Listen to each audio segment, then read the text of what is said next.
Thank you, Madam Chair. Good morning po to the Secretary of the Department of Education and the rest of our fellow public servants in the DepEd. In as much as we have the motion was retracted, I would like to, in my own way, honor our time tradition. If the good secretary would allow, I would just direct my questions to his undersecretaries. Certainly. Thank you, Congressman Rodge Gutierrez. Thank you very much, Mr. Chair, Madam Chair. Madam Chair, I'd like to direct my question to the Undersecretary for Curriculum and Teaching. Yusek Gonong, you're recognized. Okay. Madam Chair, I made that manifestation because my questions will mostly be about the utilization of 2022 and 2023. Now, Madam Chair, based on reports on November 21, 2023, the DepEd celebrated Araw ng Pagbasa, and this was spearheaded by the Bureau of Learning Delivery under the Curriculum and Teaching. Is that correct, Madam Chair? That's correct, Madam Chair. And during that event, Madam Chair, this was celebrated with the launching of Isang Kaibigan. It was held in a public elementary school in Quezon City. Is that correct, Madam Chair? That's correct, Madam Chair. So, Madam Chair, as the USEC being responsible for curriculum and teaching, and by that line of logic, yung Bureau of Learning Delivery, may we ask po, kayo po ba yung responsible for the production of this book, yung Isang Kaibigan? Madam Chair, hindi po. What is the role of the curriculum and teaching strand po in the production and development of Isang Kaibigan? I understand this was a project of the former secretary. Is that correct, Madam Chair? Yes, Madam Chair. Wala pong role ang Department of Education sa development, reproduction, or printing of Isang Kaibigan storybook. Thank you. Madam Chair, so as per reports, the illustrators were a certain Janina Simbilio and Joseph Kaliner of the Creative Media Unit, Public Affairs of the Service of the Department. Is this report erroneous, Madam Chair? Madam Chair, I have no knowledge of that. No knowledge. Madam Chair, under what department po kaya itong Public Affairs Service of the DepEd? With your permission, Madam Chair, the two are employees of the Public Affairs Service Division of the Department, Your Honor. They are employees. Yes, but there is no payment made to them for whatever they did. So it's either they made it gratis or for free, or they were paid on the side. We don't really know because there's no record official payment to them. But just for the record, they are employees, job order employees of the Public Affairs Service. Is that a bureau? Service. Public Affairs Service of the DepEd, Your Honor. Madam Chair, thank you very much, Mr. Secretary, and apologies you had to answer that. But thank you for the confirmation. So the book there was a hand in the development of the book by employees of the DepEd, although it is probably by gratis or unrelated to their official functions of the DepEd. So that's something to note. So hindi po naman erroneous yung statement ng report na yun. So, Madam Chair, prior to its launch, it would be said then that what is the knowledge of the good Undersecretary about this book? Was it the first time for her to find out about Isang Kaibigan during the launching itself? Because it was mentioned na wala po silang kinalaman sa development, but surely, perhaps in the procurement or in the preparation of the program, they have had some knowledge of this book. Yung particular book po, nakita lang namin noong launch, but we know that she's going to read. Kasi po yung program na Araw ng Pagbasa, we do that yearly. And we invite reading ambassadors. So, minsan mga kilalang mga tao, mga officials ng DepEd, nagbabasa po yan sa mga schools. And they can choose the storybook that they're going to read. So, in this Araw ng Pagbasa in a Quezon City school, ang binasa ni VP ay yung kanyang story. I see. So, at the time po, Madam Chair, as per the yearly event that you would have, yung reading ambassador is the former secretary. Hindi naman po. Iba-iba po, kasama secretaries, kasama ang mga undersecretaries, assistant secretaries, regional directors, lahat po ini-invite namin actually na maging reading ambassador. But in that instance, at least for Isang Kaibigan, that was the former secretary and that was her choice of book. Her book, Isang Kaibigan. Yes, Your Honor. Madam Chair, is there no role on the part of the DepEd to curate what book would be read for Isang Pagbasa? They leave it totally at the discretion of the reading ambassador po ba? Yes po.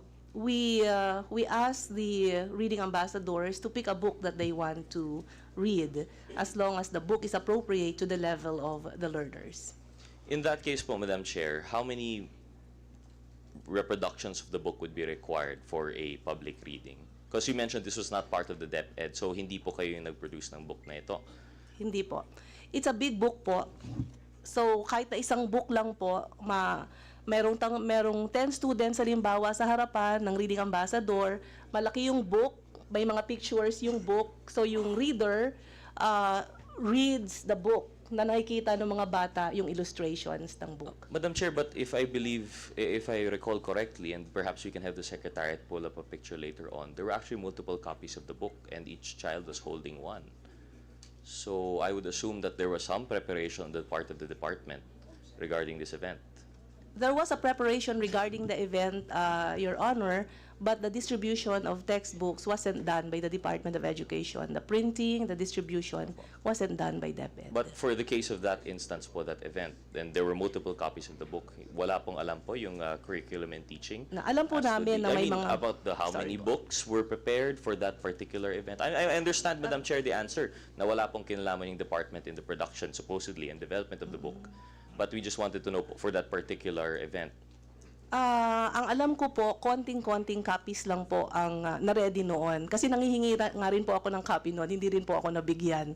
Kasi konti lang talaga para dun lang sa mga estudyante na umatendong reading session. So, Madam Chair, okay, thank you. Just to clarify po, no, so no public funds were used in the production of the book. It was not come under any line item, and therefore did not also go through any of the quality assurance and accreditation required under the DepEd. None of that po. That is correct, Madam Chair. Thank you very much, Madam Chair. Madam Chair, my next question po, I'm not sure which USEC would be appropriate, but I'd like to ask about our learning tools and equipment program, Madam Chair. It's still Congressman Gutierrez. Thank you very Yes, much, Opo. Mr. Secretary.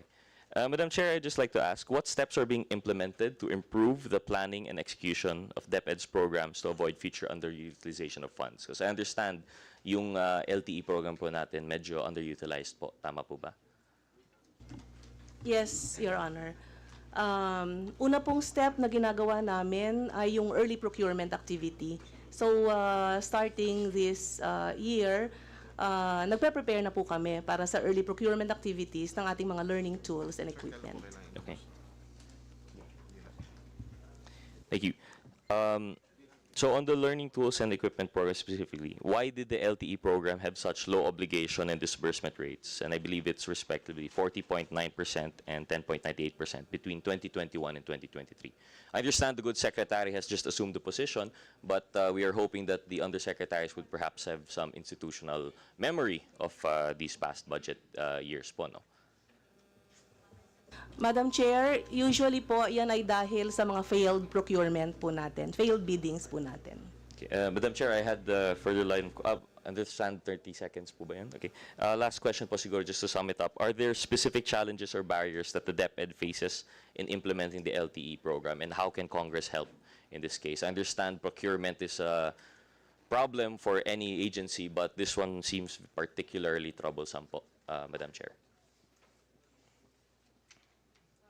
Madam Chair, so ang pagtitignan ko po lahat ng issue, I can sum up the issue in terms of procurement issues po talaga.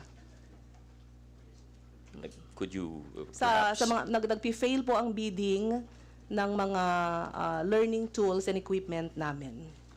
Madam Chair, could you at least give us more details? I mean, it could be a number of things. It could be a lack of number of bidders. It could be failure to, to reach certain standards set up. Are our standards too stringent?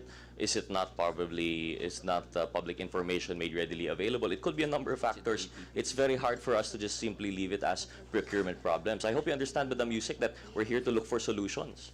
Yes, Madam Chair, minsan po kailangan naming mag-recalibrate ng aming mga technical specifications.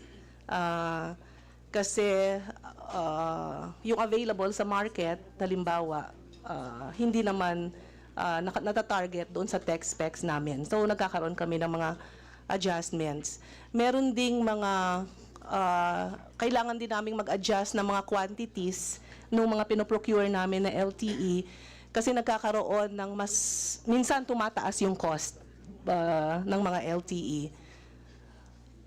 With your permission, Madam Chair, if I may supplement the answer given by our Undersecretary. Ito po kasing, yung learning packages, there's so many different kinds. Ho. So, may baking package ho, for those who taking baking courses sa TVET. Meron din po yung bartending. So, one package is an amalgam or a combination of several items. So, it could be glasses, mixers, etc. So, medyo mahirap din talaga i-combine ho. So, I don't think there are that many takers sa field ho. And but really we are exerting efforts to improve our procurement and speed things up, Your Honor. Okay.